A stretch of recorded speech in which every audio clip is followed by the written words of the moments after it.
Welcome to the Prosperity Gap, where we discuss the financial gap that exists between where we are and where we should be. It's time to bridge that gap. Hey, Prosperity Nation, Dave Hall here again. I am your host today. Very excited to be back with you for another edition of the Prosperity Gap. If you've not yet taken the opportunity to sign up for the show so you can get weekly reminders of our Friday release, please make sure you do that so we can let you know of everything that's going on. Connect with us on social media. We have lots of posts going out, lots of good information.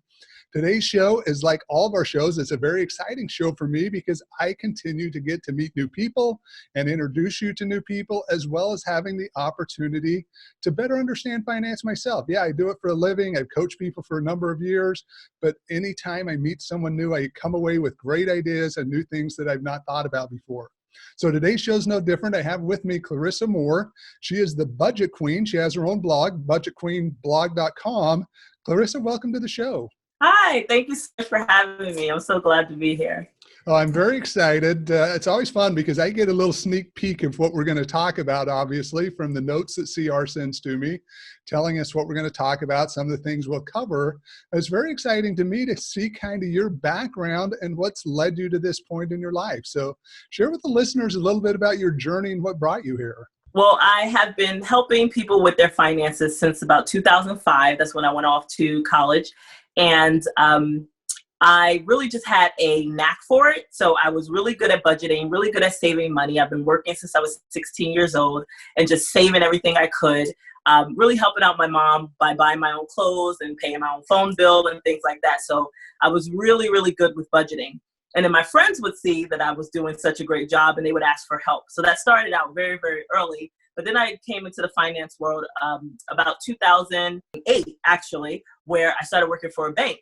And then I worked in their credit card department. So I learned all about credit cards and money and how things work, and really got a lot of knowledge about that to help my family members and my friends. So that's where I got into it. But I recently started my blog and my Instagram of March 2019. So it's really early. It became official March of 2019. But I've been doing this for like a really long time. And you can tell, looking at your blog, you've made a lot of progress. Your website's obviously very cool, a lot of information on there. Thank you. So good job in a 9-month period of time, putting all of that together. Yeah. Where did this all start? I mean, obviously you said you started at a very young age. Was your mom or your parents financially wise, or was this something that was just bred inside of you? My mom was really good with money. She worked 2 jobs because she didn't have enough money. So she worked 2 jobs, and I saw how hard she worked. And she was always able to pay the bills and just do what she needed to do financially for me and my sister. So I really learned from her. She didn't sit me down and teach me anything, but I really learned by just watching the things that she did with her money and how she was able to just take care of me and my sister all by herself. So I really learned from her. That's cool. It's nice when we have parents that can teach us that. I know for my mom, she was very good at it. Like yours, there was never enough there. You know, she had very limited resources to budget, but we never went without. She always made sure that we had the basics. And I think that's a lot of why I became who I am, is because I saw that. I saw how frugality can bring a lot of happiness in life, that I didn't feel like I was missing out on a lot. And Right. So it's really helped me and my wife be in a situation that's been much different than our family was in. Clarissa, you took a little different college path than most. I think you were in college about 10 years. Is that correct? Yes, it was the longest thing of my life. Talk about that journey. That's not something everyone does. What took so long and why was it such a challenge? When I went into college, I wasn't sure what I really wanted to do. I went into school thinking I wanted to be a nurse. And then I was valedictorian of my high school class. So one of my teachers said, well, you could be a doctor. You don't need to go for nursing. You could be a doctor. And I'm like, yes, I could be a doctor. So then I kind of changed paths a little bit, taken a lot of classes and things that I really didn't need, because then I changed my major again. I changed it to, I think at that time was psychology. I really liked psychology. So then I started taking classes in psychology, and then I changed it again, and I wanted to be a lawyer. So then I started taking classes in law, and then I wanted to do social work. So I changed it again, and I just kept changing majors. So I was taking a lot of time, kind of testing everything out. And also, I got into a really, really bad car accident with my daughter in New Jersey, where I grew up. And that's what caused me to move down to Pennsylvania. And when I moved, I was in the last few stages of my college career. I think I had about a semester left. And once you transfer, and I didn't know this, once you transfer, the school would like for you to get most of your credits from there. So they want you to start at like a sophomore status. So I only had a semester left. And when I transferred down here, they kicked me back 2 years. And then it got really tight for my husband and I really needed to go back to work. So then I found a job, a really great job that I love. And they kicked me back again because I went to a different school. So they kicked me back another 2 years. So all of that kind of made it into this long 10-year thing of going to school. It was horrible. 2 questions for you. 2 questions. Would you, if you could do it over, what would you do differently? Question number 1. If I could do it all over again, I really would try to figure out what I wanted sooner.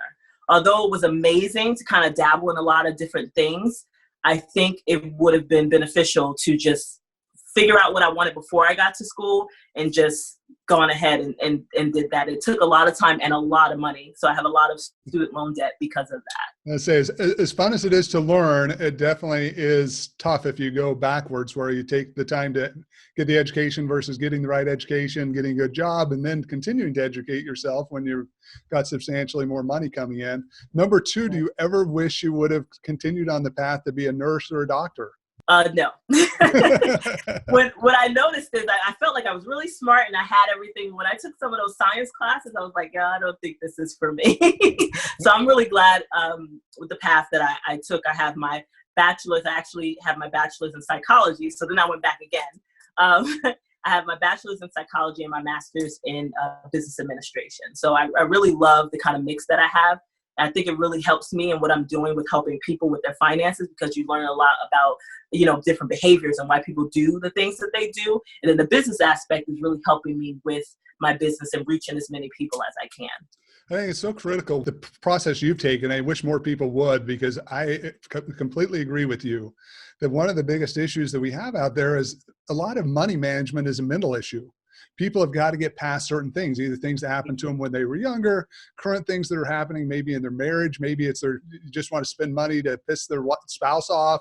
I mean, whatever it may be, that underlying, there's a lot of hurt, there's a lot of anger, there's a lot of feelings. When there's people out there like you that can deal with those, I think what you get is a lot more progress much quicker than people that ignore all the emotion and just say, come on, you got to figure out how to budget, get things together.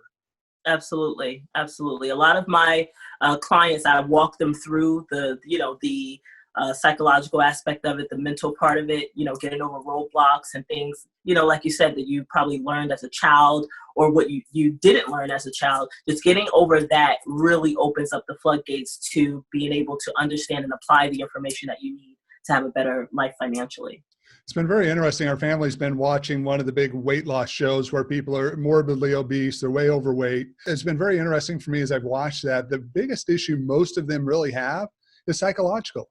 Once they can deal with the psychological issue, well, then they can start managing their eating, they can start managing their exercise. And again, it applies so well here, because if you want to get yourself out of debt, you want to get yourself on a budget, if you can deal with those psychological things, pretty soon you can start making that progress. All of a sudden, getting out of debt doesn't seem that hard. It's like, okay, but now this makes sense. I can make the progress. I can take the steps. So I think it is, again, super cool what you're doing there. So tell me a little bit about why you started the blog. What was it you really wanted to accomplish by doing this in your own life? I really wanted to just help women figure out their finances. So that's where it started. I was helping, like I said, a lot of people in my family and a lot of my friends do this.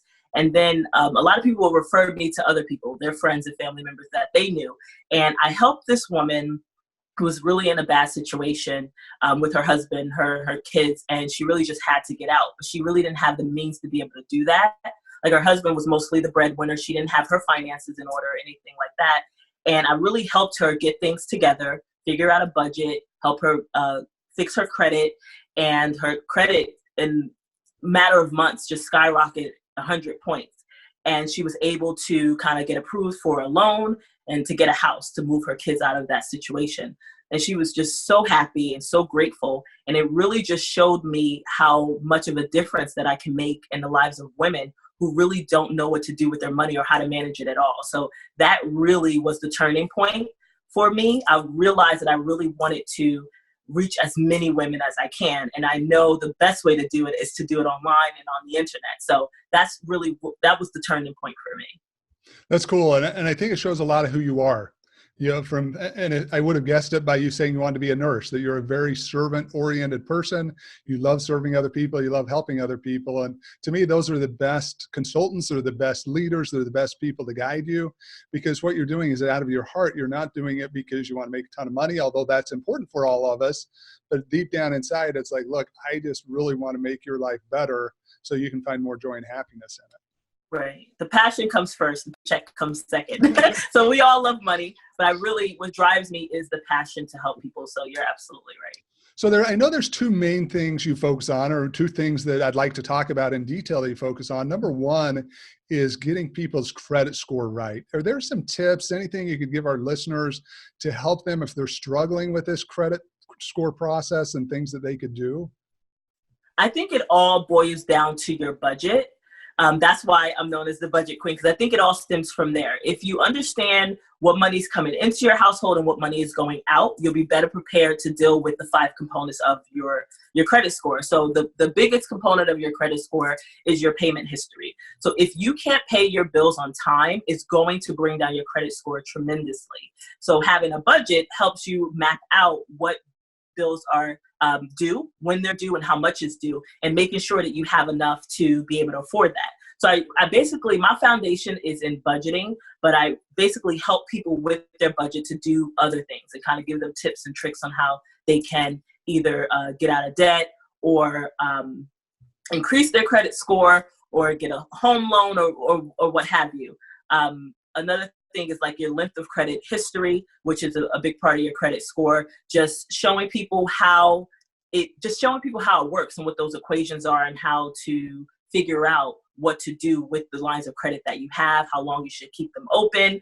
A lot of people think that once they've paid off a credit card, they should just cut it up and never use it again. But what they don't realize is that really impacts your credit utilization and your length of credit history. And your credit utilization is 30% of your score. So they're really damaging their credit score by just saying, okay, I paid it off, I'm never going to use it again. And I'm like, no, don't do that. So I really give people the information that they need to be able to figure out what's going on with their credit and with their finances. Prosperity Nation, I hope you're listening here and you understand the importance of this, especially if you need to get some type of loan, because it is a critical part of your budget. If you've got to get a loan, you're going to be able to get a 3% interest rate versus a 10 or 12% interest rate. It's going to help you substantially in your monthly budget, because you're going to be paying substantially less. And I can attest to what she's talking about. I had that situation actually in my own life. It's been years since I borrowed money. So you need to understand I'm not worried necessarily about my credit score, because I don't borrow money. I'm not looking to borrow money, but I do follow it just to make sure there's nothing going on my credit score that shouldn't. Well, I had a credit card that I hadn't used in years, and it had like a $30,000 balance. Amount that I could use. So I thought, look, I need to get rid of this, because it's 30 grand. If somebody got it, obviously they could go charge it up to $30,000 and I'm stuck. So I closed it. Well, the minute I closed it, my credit score went from like 840 to under 600. And I'm going, okay, this sucks for me. If I've got to go get a loan right now, which I don't, but if I did, now all of a sudden I'm getting subprime loan. I've never missed a payment in my life. I had over $50,000 of credit card availability that I wasn't using. And all of a sudden this stuff happens. So important that you get with someone, if you're especially going to be getting a loan, you're having issues with your credit, make sure you get with someone that understands what they're doing, because one small act of what you think you're doing right could be the absolute wrong thing when it comes to credit. Would you agree with that? I absolutely agree with that. What I tell a lot of my clients is, if you don't want to use the card anymore, just set up a reoccurring bill. So let's say your Netflix, or all of your Netflix, your Hulu, your Disney Plus, there's a billion of them out there now. Set up those things on your credit card. And then that way it tells the credit card company that you're still using it, so they don't close it. Because if you don't, depending on the credit card company, they can close your card out if you don't use it over a certain period of time. But if you have that reoccurring bill on there, you can set it up for auto pay so that you don't forget to pay it. And then that way it looks like you're using your card, and you also keep your utilization down. So if you have a balance or a credit limit of $1,000 and you have Netflix on there, which is like $15 a month, that'll really help you with not putting too much debt on your credit cards, and also with showing that you're paying your bills on time as well. And it's a good way to also change your due dates. So a lot of my clients they struggle with paying their bills on time because the due date is just at a really inconvenient time. So if you put it on your credit card automatically and set it up for auto pay, you basically change your bill date to your credit card due date, which will help you out as well. So those are some tips that I give my clients a lot when they're trying to kind of get out of debt or to try to move on from that credit card debt. I would assume too that it's a great way to build initial credit. Like I've got college students, and we talked about that before we started the show, that I have 3 college students. They have no credit whatsoever. They've all have cars, but I financed every one of them myself because I hate paperwork. So rather than having to go deal with paperwork with them, I just said, look, here, take some money and you can just pay your dad as time comes. And they are on set payments, auto payments to me, but obviously I'm not reporting to the credit card agencies or the credit reporting agencies. I assume for them, a great advice would be for them to get a card and not max it out, but to just use it for their small reoccurring bills that they're going to have every month, to just show that they do have some type of credit. Agree or disagree with that? I definitely agree. I have 2 small children. So my daughter is 11 and my son is 7. So I'm really getting them into understanding credit cards now so that they don't get to a place in their teens where they're like, I give them a credit card and they're going to max it out. I'm just showing them and how to use it and what it means to use a credit card. And some companies also let you put your children on as authorized users. So you can allow them to use the credit card, and it can also build their credit score. If they report to the credit bureau, it can help them build their score as well. So you can start them off very young with understanding how to use it. So that way, when they get older, you're not paying for their mistakes because they're now in a bunch of debt and they need mom and dad to help them. So I'm really, a big advocate on teaching kids how to use money, because a lot of schools don't do that. So I really agree with what you're saying. That's great, Clarissa, that you're doing that, and your kids are going to be so much better off because of it. And I think I do a fairly good job teaching my kids, but we're living in a little different world sometimes than I was definitely raised in. As a result, sometimes they don't have to have some of the struggles that I did. And I don't know if that's good. I'm still trying to figure that out in my own life, that I think back on my struggles and how it made who I am. I worry that maybe I'm taking some of that away from my children by them not having to go through some of the challenges that I did and figure it out, because they always know dad's going to be there and, he'll figure it out for them if they don't. So the last thing that I want to spend some time talking about here that I know you do is side hustles. I know that that's very important. It's one of our 3 main principles that we teach people, is that increasing your income can be every bit as important to your finances as staying on a budget and trying to limit your spending. So talk a little bit about what got you into side hustles. Maybe, we'll talk about some various aspects of some of them that you're doing and using and promoting as well. So side hustles is a really great thing to do when you're trying to, fix your finances and things of that nature. If you're struggling with your finances, it's 1 or 2 reasons. You either don't make enough money, or you have too many expenses or too much debt. So side hustles really help with the income part of that. So if you make more money, you then have more money to be able to pay off your loans and your student loans, your credit cards, or whatever, what have you. So I am a really big advocate of a side hustle. They say that the millionaire needs about 7 streams of income, but us regular people, I say we need about 4. It's really important that you have other money coming in, because anything can happen. So what I would say is you can do things like Uber. You can do Uber Eats, you could do Lyft. There's so many things out there now that you can do on the side that don't really take up that much time. You could do it at your own time, and you can kind of turn it on, turn it off when you want. So if you're like, oh, this month is going to be a little bit tight, I can do a side hustle real quick with Uber to get a little extra cash. You can even start your own business. So this has started as a side hustle that I'm kind of making into, my primary source of income, hopefully soon. So that's something that you can do too. You can be an influencer. There's a lot of people on Instagram who are influencers that people literally pay them to promote their stuff online just because they have a big following. you can basically do anything to make extra money. Facebook is now allowing people to sell things on their marketplace. So just earlier today, like I was telling you earlier, I was cleaning up my house. I'm getting all of my son's old clothes out. He has pants that he wore one time that I bought, and they were so much money. So I'm going to take pictures of them and put them on Facebook and sell them for about $5. And then you can make money doing almost anything now. The internet is just so amazing that you can just do anything to make a little extra cash. To me, the cool thing about it is it opens your mind. Maybe that first one's not going to make you a millionaire. I look back, I actually started my journey doing a side hustle. I didn't call it that, obviously, back in the 80s when it started, or I guess late 70s was when it actually started. But back then, they used to advertise selling Christmas and holiday cards to your friends and neighbors, and basically they'd advertise in like a magazine or something saying, hey, order all the supplies, we'll give them to you for free, and then you can go door to door, and once you've sold them all, send us the money, we'll send the cards out, for the various families you've sold them to, and then we'll give you some type of prize. You earn credits. There was no money being exchanged on my side coming back to me. It allowed me to get stuff. Well, I was in a situation where we had absolutely no money, and so I used it as a way to buy my mom something. She was going through a battle with cancer at the time, and I used it as my way to get some money. But what it did is open my mind and said, look, I can do this. Yeah, it was a little tough at first as an 8 or 9-year-old going door to door to my neighbors and asking them if they'd buy cards from me. It was a little embarrassing. I didn't know what to do. But once they started buying, I'm like, hey, this is amazing. And yeah, I'm only getting credits right now, but it's solving a problem I have. And that led into then other businesses and trying other things that throughout college, I detailed cars, I did other things to help myself earn money so I could just work for myself. And then obviously now as a CPA, we do a lot of things. So I think it's just great because it does open that mindset, even if that first one isn't as successful as maybe you hoped it would be. Right. I mean, your hope is it will make you a millionaire, but sometimes it doesn't. But just like you're saying, one of the great things is there's so many of them now you can do without a big investment. I think when I got into, when my wife and I got married and we're talking mid 90s, early 2000s, it was much harder. By that point to earn money, you almost had to be willing to invest quite a bit.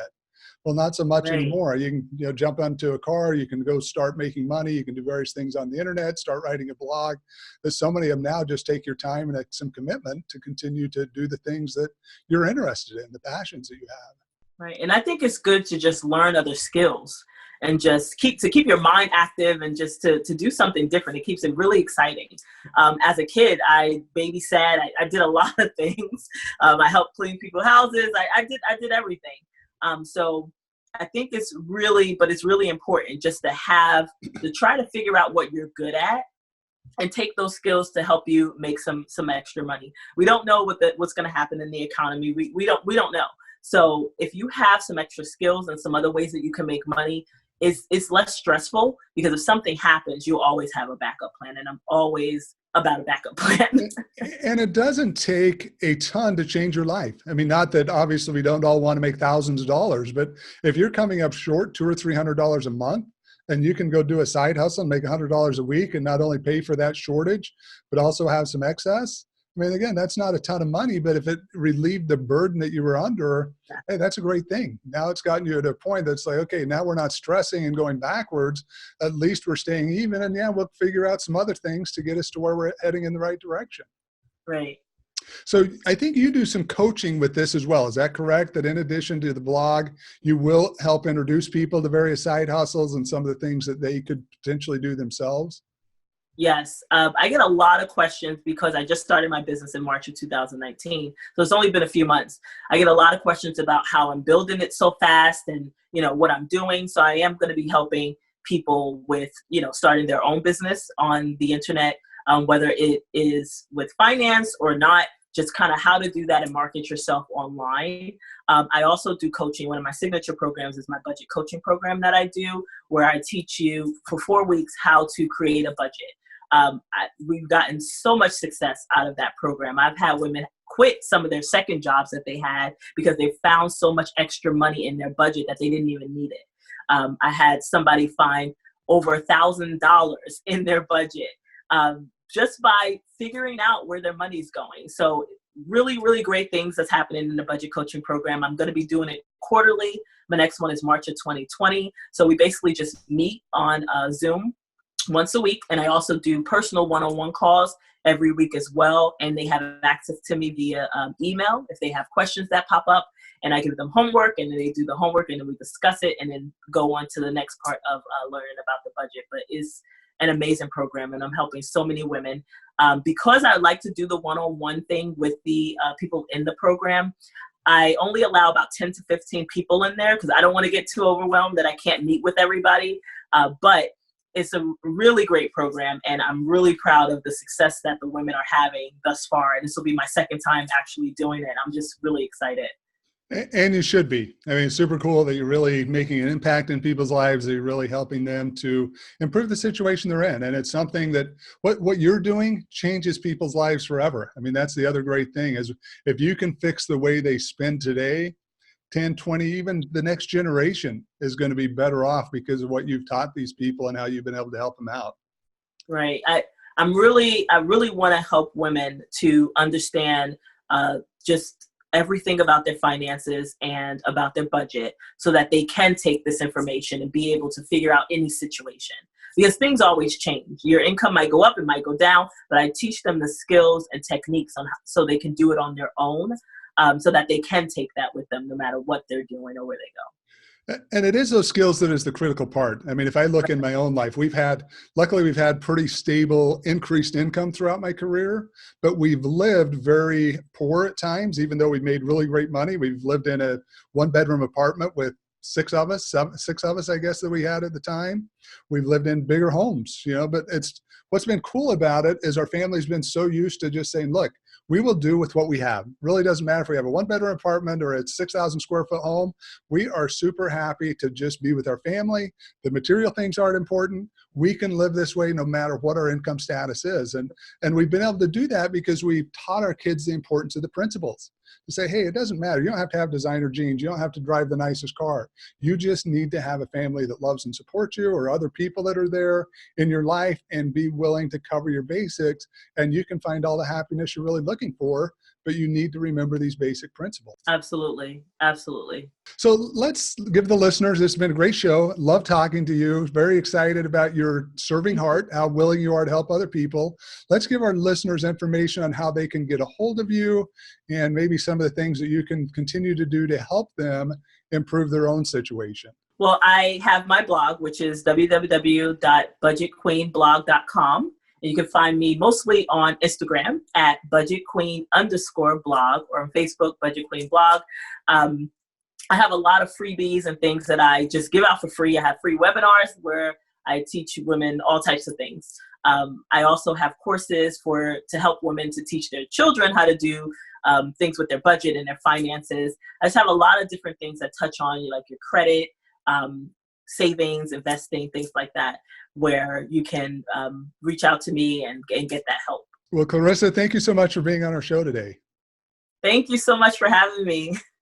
Prosperity Nation, you have been listening to The Prosperity Gap. My name's Dave Hall. I've been here with Clarissa Moore. She is the Budget Queen, and you can find her budgetqueenblog.com. Please go see what she has to offer. Again, we realize that the world we're in can use all the education that we can possibly put out there, that there are going to be people that are going to connect better with her than may with me. It's my goal, just as hers, to help people improve their lives. So if she gives you an opportunity to do that, please take advantage of it. So I will talk to you on our next show.